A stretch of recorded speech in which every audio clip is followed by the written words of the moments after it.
I think I had a great relationship with the military, basically. But, I didn't like certain people. I would have gotten them out if I thought, if the election was different, I would have fired, all of them quickly. Most of them I did fire.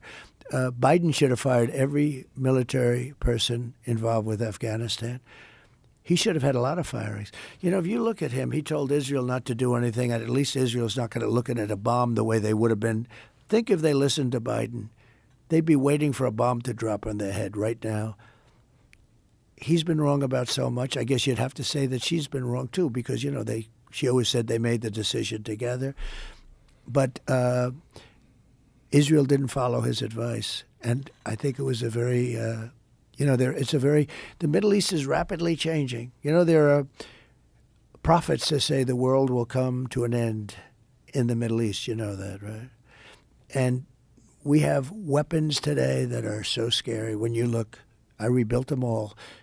And when you look at the weapons we have today, the biggest threat we have in the world today is nuclear weapons. And we have other weapons, too, that are devastating. But the nuclear weapons, the biggest threat we have in the world today, and that's what I was talking about de-escalation with both China and Russia. I'm telling you, we were going to de-escalate. They were going to de-escalate. You got to be careful. It's a little tricky playing with them because they say we're going to do it and they don't do it maybe.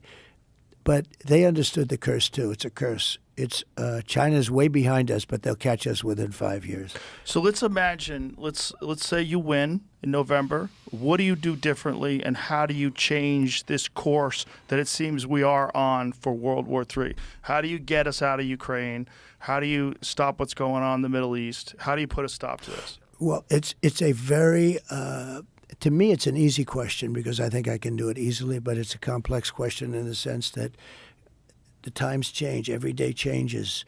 Who's winning, who's not winning? I mean, Russia's a war machine.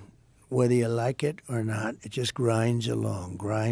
You speak to people like Viktor Orban, he'll tell you it's just a big, fat war machine, and that's what's happening. You look at what's happened to Ukraine.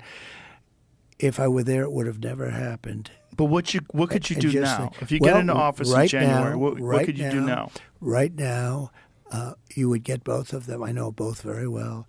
And again, I do not want to tell you, for the purpose of looking smart to 5 people that, that say, oh, he was great. Because if I told you exactly what I do, I could never make the deal.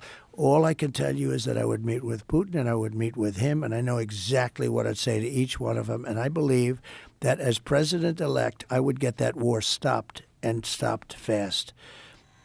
We have tremendous power in the United States if you know how to use the power. I stopped other wars just by the use of tariffs. I got Macron of France. Good guy, like a friend of mine, but he's a wise guy. And he's a person that likes France, and he was going to tax our companies. I sent all the smartest guys. I sent Mnuchin, and they all failed me. And I said, I'll do it myself. And I called him. I said, Emmanuel, you're taxing American companies. We're not going to allow you to do that. Oh, Donald, I cannot do it. Nothing I could do. It's already been passed. I said, Emmanuel, if you do that, I'm going to put 100% tariff on your wines and champagnes that come into the United States, and you're going to regret that you ever did it. He said, Donald, please, that's not fair. Anyway, within about 2 minutes, he dropped the whole thing, and it was massive amounts of money against American companies. I have to protect American companies. So why doesn't the Biden administration do this? Because they're incompetent. They don't know how to talk.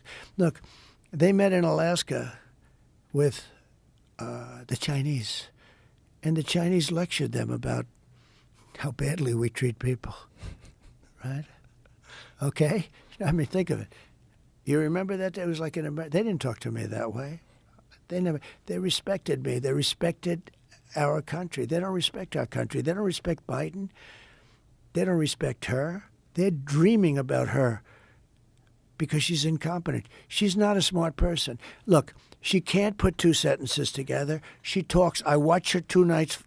I watched her last night, too. It was the same thing. She's not a smart person.